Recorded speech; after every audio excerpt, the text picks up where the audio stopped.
By the 17th century, the potato had become a popular supplemental crop in Ireland because it fared well in many different conditions.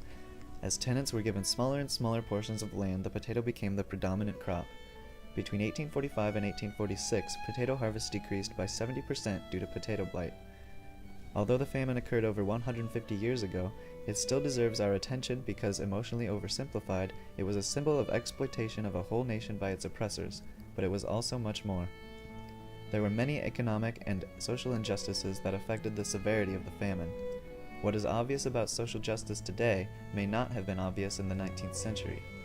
Although British society of the time did not reflect the view that we have about providing health needs and striving for a more egalitarian society, it is necessary to examine the cultural facts and historical development of Ireland and England in those dark days.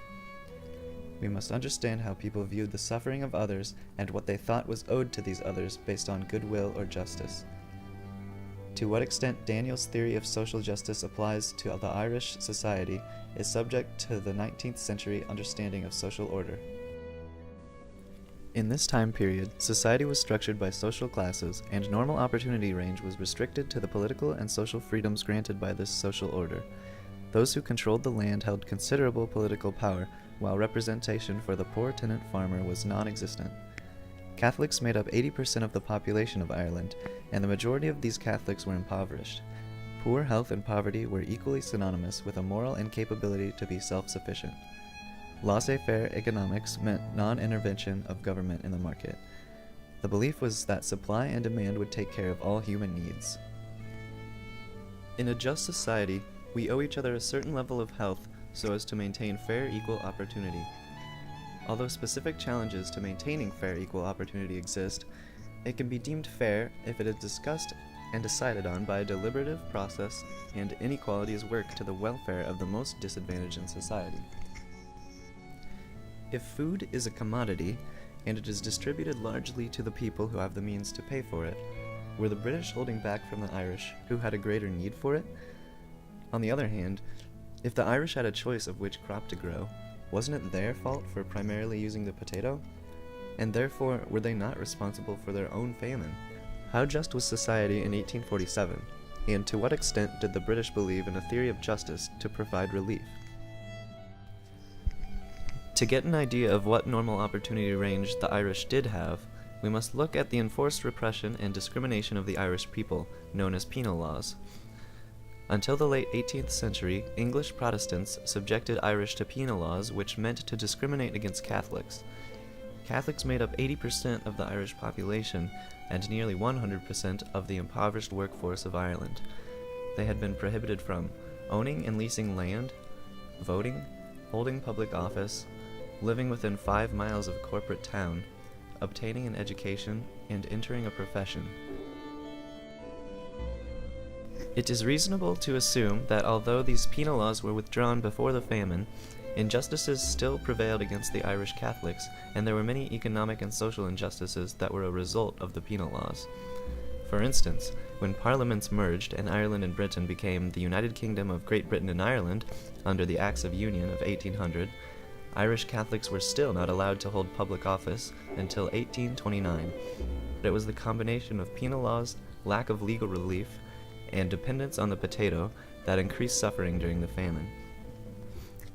Interestingly, although the British were worried that legally obligating charity discouraged the spirit of industry and advancement in the field of science, the restraints on the Irish Catholic majority prevented them from developing other industries. According to an 1841 survey, 66% of the population was dependent on agriculture. An unforeseen trigger of unemployment was the Industrial Revolution in Britain. The growth of industry and technology in Britain and the lack of it in Ireland led to unemployment in Ireland. In many cases, the agricultural laborer, finding his services unwanted for about half the year, in desperation took to weaving and providing a flow of desperate wages and semi-skilled recruits for the textile industries. As technology developed unevenly between Ireland and Britain, the inequalities within the Irish population were compounded, increasing the suffering during the famine due to a dependency on the potato. The remedy for this might not be as clear as providing relief measures. Because the British did view every human being as free, They didn't intentionally kill the Irish. The English policies weren't genocidal. The English truly believed that interfering with the market by redistributing food would only make matters worse. As a result of this view and the view of moral incapability of the sick and the impoverished, they determined their only responsibility was to provide the Irish with jobs. Yes, the famine was a natural disaster started by potato blight, but it can be shown that the disastrous nature of it was heightened by a lack of value of social justice and a warped view of the moral significance of health. At first it seems almost obvious that you can't let a whole nation die of hunger, but at this time the state was only slowly entering the field of Irish affairs, of education, agriculture, and destitution. The administration in Ireland made feeble attempts to issue policies for equitable land distribution, unemployment, tenant rights, and agricultural legislation. Did the British owe the Irish happiness, resources, primary social goods, or something else? By applying laissez-faire economics, the British government determined that their only legal responsibility was to provide jobs for the Irish. This meant that any other form of help was considered charity. Initially, public works jobs were created for young able men. Soup kitchens were opened to the Irish, and corn was purchased from America to be distributed at a penny per pound to the Irish. When leadership in Parliament changed hands in 1846, a stricter government was the result. The British did still see a need to implement a poor law for the helpless poor, but took care not to make it a legal right to provide relief for everyone, including the able-bodied poor. By 1848, all soup kitchens had been closed, and corn was no longer being provided to the hungry Irish. The only long-lasting form of relief to the Irish was the workhouse. The workhouse existed in both England and Ireland and was originally intended as a place where the impoverished could go to work in return for food, shelter, and medical relief. The workhouses, however, also accepted those impoverished who were unable to work, the impotent poor, the elderly and sick. During the 19th century, workhouses became refuges for the elderly and the sick rather than the able-bodied. Workhouse living conditions were generally unsatisfactory, cold, damp, and cramped. Analyses of the Irish workhouse system before the famine showed that in all of Ireland, workhouses could only support a total of 100,000 people, while already a majority of the 8 million Irish were impoverished. Worst of all were the moral implications that were attached to the admission to the workhouses. At this time, poverty was seen as a defect of moral character. If you were poor, it was your fault. Workhouses were meant to seem undesirable. One could not have outside employment while in the workhouse. The work was laborious, mainly stone breaking. The workhouses were intended to act as a deterrent to the able-bodied poor, and this principle was the underlying reason for the filthy conditions.